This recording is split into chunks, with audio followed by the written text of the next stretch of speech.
Welcome to Seeking Sister Wife, Season 4. Oops, gotta turn that off. Season 4, Episode 13, No Kiss Friends. First of all, the subtitles were all screwed up. So the subtitles were in 3 lines, and about 50% of the time the middle line was missing.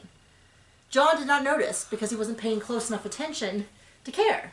And neither does that channel about Yeah. deaf people. Yeah, clearly the channel doesn't care either. And secondly, it looks like I don't know if there's gonna be a tell-all, because if you do episode guide season 4 Seeking Sister Wife and you go to the TV guide channel, they normally have 2 episodes out, and for the past 2 weeks they only have through episode 14. So maybe that's all we have. Oh no. Wouldn't that be a horror? But then we get Sister Wives back, and everyone is so excited about Sister Wives, especially John. He's so excited. It's still 2 hours I know. for a 15-minute show. I really wish, if they're worried about their ratings dropping for Sister Wives, why aren't they just re-editing it into a 1-hour show? And then it doesn't take as much time, and I don't really understand why they're doing a 2-hour show, especially because the way that they do it is always that, here's what's going to happen, here it is happening, here's what just happened. You could probably do a 45-minute show and lose 0 footage. That doesn't matter. Neither here nor there. So we'll start with the most normal seeming couple. Who do you think that is?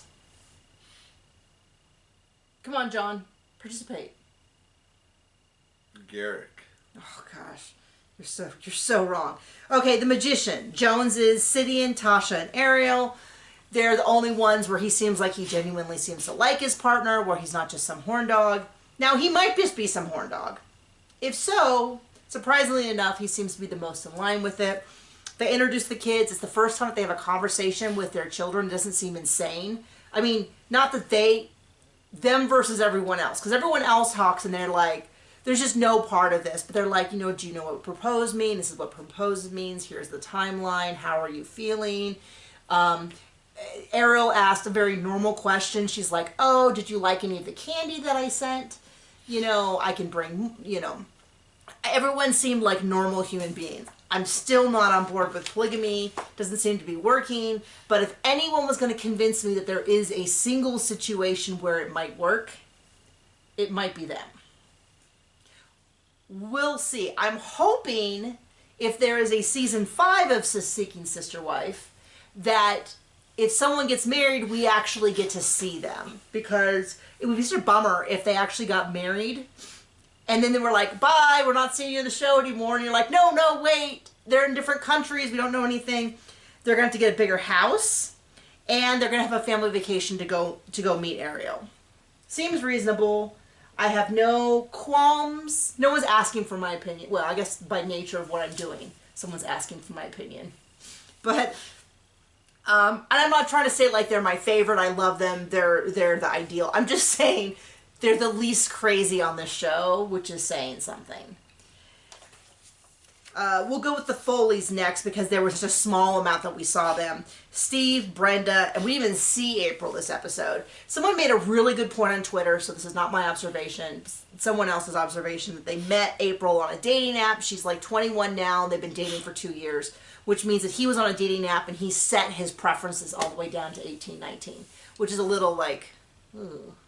Gross. Not a little. It's a super, super questionable. The way she acted when she met the son was what I would expect of a 21-year-old. And it was really super obvious. It was really kind of upsetting and gross. Yeah. I feel like in the initial preview, we saw him say that his allegiance was to April, and we haven't seen him say that. So either I am misremembering what happened, or next week we're going to see it. There's just nothing going on, so they have to make stuff up. Do you remember that being in the preview where Brenda was like upset and he's like, well, my allegiance is to April, and I was like horrified because I'm like, she's not even committed to the family yet, and you're all ready to toss off the old wife to get a new one. I have one word written down for them, which is we are better. Don't know what that means. They were talking about they bought this new house. The kids are going to be involved. We got to, the kids. It's 3 words, technically. Yeah, But it doesn't make any more sense than one word would. No. If I just had the word better written down, it would still be as mystifying to me as anything else. We're kind of tearing through these, but I feel like they just have a scene where they're like, hi, we're polygamous. Yes, we're polygamous. And we're going to have an extra wife. Yes, we are. Yeah, that's pretty much the show. Boy, howdy. The kids aren't happy, but we think it'll be okay because we're delusional. And we don't care. And we don't really care because Daddy's got to get his rocks off. Mommy's brainwashed. Epps, Marcus, Taryn, and India. They're talking about Janae and Bina. And first of all, what annoyed me is him talking about how they're courting. And I'm like, they're not courting. So courting is a religious term that I've heard in two different contexts, both related to dating. One is the Mormons, when they bring on polygamy, they don't refer to it as dating, they refer to it as courting, to emphasize the fact that they're looking for marriage. And it usually means they're not kissing, they're not sleeping over, they're not disappearing. It's supposed to be very respectful. The other time that I've heard the word courting used extensively was in a Christian movement from like 20 years ago, where you didn't date, you courted. That was that whole kiss, dating, goodbye thing. Which, luckily, that was more your age group, wasn't it? I guess. I don't know. You never did that. I didn't either. It was really, I used to teach at a Christian university for a decade, and that hit right when I was like a professor. But I don't know that many kids, I don't think that age did it either, because in college, they always were hanging out. Everyone was always hanging out, so you didn't also need to date. But it was like, but the whole idea was, it was like, we're just looking for people to potentially marry, and that's all we're looking through, and it's not fun to put my own spin on it. I know. If you use the word courting, feel free to hit me up in the, but this is my point. I do not think what Marcus is doing is courting. He is using some heavy-duty polygamous language to cover up the fact that he is just dating as many women as he can, as quickly as he can, so he can bring them into the fold as soon as possible, so that he can bang them as much as possible. That seems to be about as close as it. He doesn't even seem to really. I'd say that's an accurate description. He doesn't even seem to really be that even into the women. Like, and then he goes on about how we're taking it slow. And of course his wives are like, yeah, absolutely take it slow. And I'm like, is this the guy who's like, how soon can I start sleeping with him? I didn't wait till we were married to test the water, so I got to start testing it out now. And it's like, okay, horny man, why don't we just hook you up with a Tinder and a timeline? If you're home by 11, you can bang as many women as you want, because it really is going that way. And then he's talking to, I think it was Taryn who said it, who was like, well, we're best friends. He's like, yes, we are. We are best friends. And I'm going to be good friends with them. I'm like, how good of friends are you with them when Janae didn't even know you had 2 wives? Do you know how little you would need to know about someone to miss the fact that they have 2 wives? There's 2 options. 1, you are doing everything in your power to hide that. And 2 is that you know nothing about them. And they're not really mutually exclusive, because they're probably both the case. Because I have plenty of people that I am casually know, and I genuinely know if they have a partner, and if that partner is male or female, or 3, or 2. I mean, just in the thing of like my wives, like, you know what I mean? Like, it doesn't take. I have people that I would call acquaintances that if you gave me like a quiz, who's married, who has a partner that's not married, and who is single, I could probably do pretty well with people that I barely know. So this whole like, oh, I've made these really good friends. And it's still, so mad. When last week, they showed it again this week, when he was like, I need to know where you are. And I'm like, your wives don't even know where you are. You think some girlfriend that you just disappeared, I need you to be available when I need you to be available. Isn't that what he said? Yeah. I'm like, dude, your wives don't even have that level of, and you're like sneaking around, and there is so many of these men upset me, but there is something about Marcus that I find so unlikable. It's probably the politician in him. I mean, really, the fact that finding out he's a politician. The part that surprises me is that Americans puritanical enough in a negative way to where I'm surprised he was ever voted on. So we'll have to see if he ever gets another job. Is that his only job, or is he another one where the women work and he's a thinker? Well, you know, politicians tend to be well-rounded and full of life experiences. So I can't. What did I say? I wrote courting, close friends, and bonds. He thinks they're taking it slow. And both women don't even live in the state. And so they're like, well, these women don't even... And every time they do that, India's like, that's a good point. Like, every time they bring up a negative, she's like, that's a great point. And then he's like, well, so I don't know if either of these two women are going to work, but I want to get back to finding other women. And it's like, this is a full-time job for him. I think that's what makes me so mad, is that I'm working so hard for every dime I make in life. And there's these men that are just scooting through life, being thinkers and dating for a living. And it's like, it's just infuriating to me. Sorry. Okay. We're going kind of quick because I feel like they're trying to have everyone land on this last episode. So Well, they if there's something synonymous with this show. Is dragging it out? Or nothing happening? Well, it's certainly not substance. Not interesting turns every step of the way. What they're trying to do is they're trying to get all the couples so that in the last episode, and I feel like there's one couple we didn't see. Is there one couple we didn't see this episode, or is this all of them? Who can say? Does anyone care? Well, they normally do 4 per episode because that's how I do my little grid of 4, and then this time there was 5. All right, this is all the way back to my sister wives notes. Janelle. Utah was the pivot point. They're trying to get everyone to land in the last episode so they can like tie up the story to date. And so they're bringing a lot of like filler stuff just to remind us like, oh, by the way, the Foleys are still here. And no one likes them because I guess next week's going to be their big confrontation. The Davises are going to get married. The Epps probably aren't going to do anything.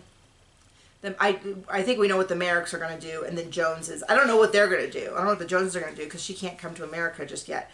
So the Davises, that's Nick, April, Jennifer, and Danielle. Very much looking forward to next week because next week is the wedding, and it looks like a few people are like, let me talk to you in a way that we can't talk about the dynamics of how their relationship works. I did see someone on Twitter say that their dynamics of like sending all the women out to work and him staying at home which is also mentioned next week, is very pimp-like. And I was like, and then, so Danielle meets with a friend also named Ariel. It's like they only had a budget for 8 names. And they're like, we're going to have 2 Aprils. We're going to have 2 Danielles. We're going to have 2 Ariels. We're going to just spread them out nice and even. So Danielle meets with a friend Ariel, who's like, I don't really know much. She seemed to know already that she was married to a polygamous family. And this is where Danielle starts repeating back what she's heard from the other women and him. And the friend's like, what? About everything. And Danielle's like, well, I don't know, because she asked these questions and I don't have an answer. It's like, that is bad, bad, bad, bad news. Oh, so we have this big bed. And then she says a bit about, well, what if you want to have sex? Well, we go into their room. What do you do? Just say something? And do you just say like, hey, we're going to their room to bang? Because it's an obvious question. And Danielle's reply is, oh, well, Nick doesn't run out of energy. And I'm like, I don't think that's what she's concerned about. I don't think she's concerned that maybe Nick doesn't have enough fortitude to please all these women. I think her concern is this is batshit. Sorry. Crazy. I know. You're gonna get us demonetized. I know. It slipped out. I thought the third word. I was gonna edit the third word, crazy, and then I got the wrong one. Did that backwards. This is insane. This is so crazy. Where she's like, oh, so when she said Nick doesn't bring anything to the relationship financially, or brings nothing to the relationship or something, I was like, boy, did you really hit the nail on the head. Ran face first into the point and missed it. Yeah, you're right. He doesn't bring anything but a penis. And you know what? Those are a dime a dozen. No offense, John. I enjoy yours, but I enjoy it because it's yours. Not because there's something magical about it. It's pretty magical. I feel like I have to, like, balance out, like... Not making this sound weird. But my point is, if the only thing you brought to the relationship was that, I would find someone else. She's like... So on a scale of 1 to your boyfriend... I don't have a boyfriend. So then she's like... And the gal's like, that's weird. That's weird that he has all these women and he doesn't work. And she's like, well, is he doing something to better himself? And I know she's thinking, like, is he maybe going to school while all of you work? Is he a volunteer? Is he... He's taking care of the 15-year-old. Right, who's never been seen again. And they say, oh, well, he's reading and writing. We've seen no evidence of writing. And his reading seems to consist of taking one sentence from an article and repeat it. Not super helpful. And she's like, well, one day he can teach this all to our kids. Which to me so clearly feels like something that someone else has said and she's never questioned.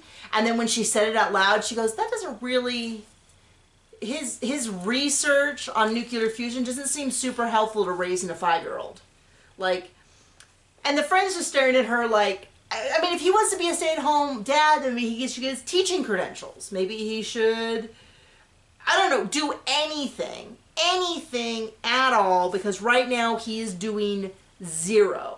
He is probably napping to regain energy so that and hydrating because of all the sexy time that he thinks brings so much to the relationship. So I am really looking forward to next week, because next week looks like they're going to say some stuff that wouldn't be appropriate for us to say in terms of the dynamics. It looks like maybe it's his father, a cousin, a brother, I don't know, but they're like, this is some weirdness. So she seems to be repeating things that other people in the relationship have said, and the friend's like, none of this makes sense. And her response is like, yeah, it kind of doesn't. Like, she's asking all these questions and I have no answers. That's because it doesn't make sense. This isn't adding up to anything. It's bizarre. Oh, it adds up to something. And then on to the train wreck of the train wreck of the train wreck of the season, the Merricks. Did I even pronounce that right? No, not the Merricks. It's the Merrifields. I wrote Merricks like Garrick's. Garrick Merrick. Apparently that's what I thought his name was. It's Garrick Merrifield, but I wrote Merrick Garrick. That's pretty funny. Danielle and Roberta. And I'll just tell you, they cried the whole episode. So they're still in Brazil. They're in Rio. It's last night. They all go out to eat. They booked the ticket. They're so happy. Nothing awkward here. And then she brings up about how she's really uncomfortable because she doesn't mind him dating, but she wanted to be there. I've already said that I don't understand polygamy, so I don't know how much weight this is going to carry. But to me, that makes sense. That if she's joining a family, that they don't expand that family when she's not there, before she gets there. And then Garrett keeps going, well, that happened in the past. Yeah, your entire relationship happened in the past, because we're not... I mean, I don't know what he thinks. Like, what is the other option? It's not the future. Oh, I know what he thinks. Oh. It's only pretty easy to figure that one out. So she's like, I've said it before, and he's like, I don't understand. I thought this was... Now, what first I thought he was going to say is, I thought we talked about this yesterday, and she was fine. But he just kept saying, it's in the past, it's over. And I go, yeah. Everything is. Other words that are also helpful in that situation? Just get over it. I mean, so anyway, so the translator is there. The translator is translating. It gets a little heated. This is where having the subtitles consistently working might have helped. Didn't have that. Also, a lot of Portuguese and no translation. I know, and part of me just goes, you're an idiot. None of you could have learned, she couldn't have learned a little bit of English for where she is. He says he loves her. He couldn't have learned a little bit of Portuguese. Like, this is ridiculous. And what it really looked like to me is that she had at some point had a conversation with him, probably repeatedly, and said she wasn't comfortable with him dating him, saying, shh, it'll be okay. God said it's okay. It's in the past. It's in the past. Because they kept saying, well, I thought husband said you were fine.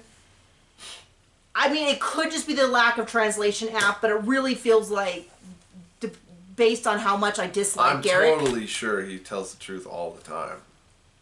Exactly. My feeling is that she said she wasn't comfortable. He bullied her until he felt like he got her to agree, and then went ahead and did what he wanted to do and told Danielle that she was fine with it. I still cannot get a handle on what I think Danielle really feels. And I'm not saying that I disagree when people say that she wants to tornado this whole thing. It's just the amount of crying she does. Like a couple seasons ago, we had, what was her name? Was his name Bert? I think his name is Bert. The show needs to have different names. I'm going to put my foot down. They can't have him in real life. They got to take a pseudonym when they join the show.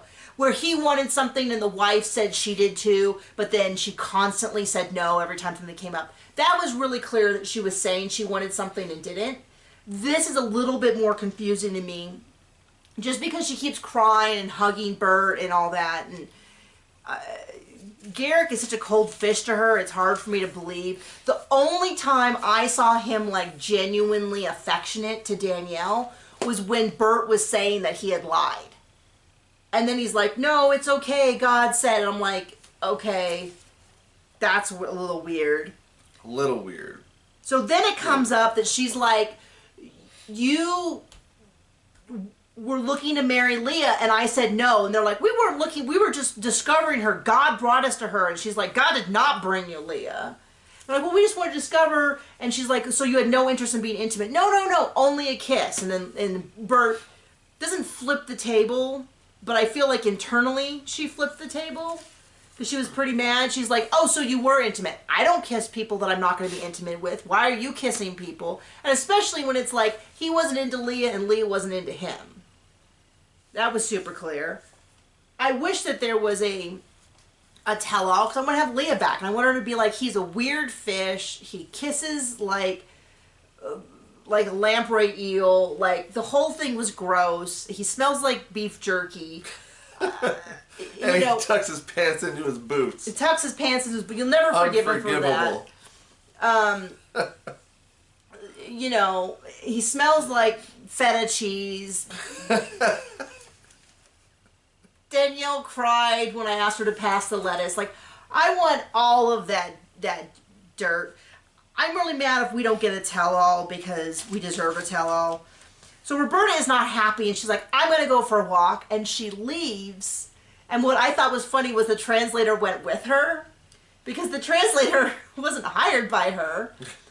And the translator was very much like, this is all too weird. If I'm going to go with anyone, I'm going to go with this gal who clearly is being gaslighted by these weird Americans that are trying to buy her and just move her back to America. So then they all get together. There's lots of like, oh, Bert, oh, I love you. Oh, we won't, oh. It's all very like,